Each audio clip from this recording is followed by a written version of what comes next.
बिस्मिल्लाहिर्रहमानिर्रहीम। आज मैंने बहुत दिनों के बाद आज आपसे मुखातिब हूँ और सोचा मैंने ये था कि मेरे इम्तिहान होने वाले हैं, इम्तिहान के बाद एक साथ कुछ चीज़ों पे मुझे काम करना था, लेकिन हालात ऐसे पैदा हुए कि आज मुझे आना ही पड़ा। और बात वही पुरानी है कि कराची का जो हाल हो जाता है बारिशों के बाद। मैं यहाँ पर से ये दिखाने का पीछे आपको मकसद ये है कि किस कदर खूबसूरत व्यूज़ हैं और कितने खूबसूरत बादल आ रहे हैं, घटा छा रही है, बहुत प्यारा मौसम इस वक्त हो रहा है, बारिश का इंतज़ार है बच्चों को। लेकिन कल जो बारिश हुई है, आज जो हम लोग बाहर निकले हैं तो हमें इस पर पछतावा हो रहा था कि हम बाहर निकले क्यों।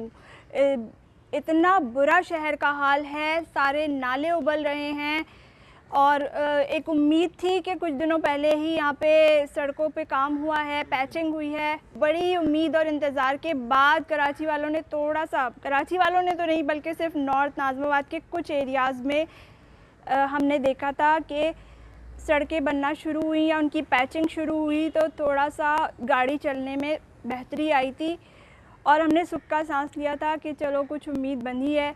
सुनने में आया था कि पीटीआई के एमएनए साहब जो हैं वो इस एरिया के बनवा रहे हैं ये सब। हमने शुक्र अदा किया था कि चलो 4-5 साल के बाद आखिर किसी ने इस तरफ देखा तो सही।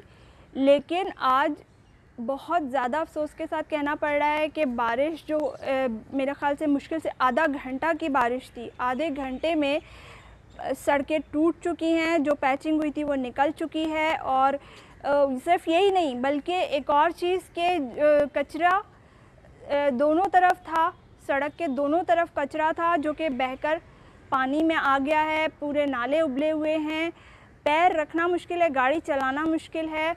अभी आपको शहर का हाल बताएंगे। यहाँ से मैं आपको दिखाना चाहती हूँ कि कितनी अल्लाह ताला ने कितना बख्शा है कराची को, कितना ज़्यादा नवाजा है, खूबसूरत व्यूज़ हैं, सब कुछ है, लेकिन जो शहर के हुक्मरान हैं उन्होंने क्या हाल कर दिया है इस शहर का।